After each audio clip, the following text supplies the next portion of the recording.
Hello guys, আশা করি আপনারা সবাই ভালো আছেন। আজকে আমি আপনাদেরকে দেখাবো কিভাবে নগদ অ্যাকাউন্টের পাসওয়ার্ড রিকভারি করে। অনেকেরই নগদ অ্যাকাউন্টের পাসওয়ার্ড মনে হারিয়ে গেছে, ভুলে গেছেন। সো এটা নিয়ে টেনশন নেই, এটা আবার পুনরায় এর পাসওয়ার্ডটা পাওয়া যাবে। তো এর জন্য লাগবে এনআইডি কার্ড। যে কার্ডটা দিয়ে আপনারা এই নগদ অ্যাকাউন্টটা খুলছেন, ওই এনআইডি কার্ডটা লাগবে। তো এর জন্য সর্বপ্রথম আপনাদেরকে কলিংয়ে যেতে হবে। *167# দিয়ে কল দিতে হবে। তারপর যে সিমটাতে আছে নগদ অ্যাকাউন্ট, ওই সিমটাতে।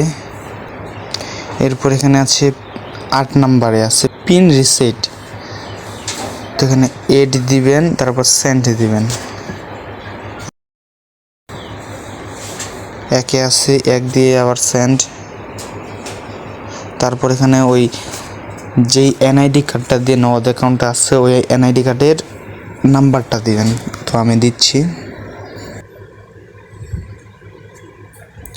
তারপর ওই ব্যক্তিটার জন্ম সালটা দিবেন, কত সালে ওনার জন্ম।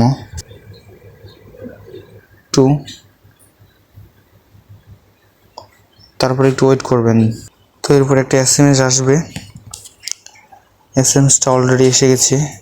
এরপর আপনারা এখানে আবার গিয়ে *167# দিবেন।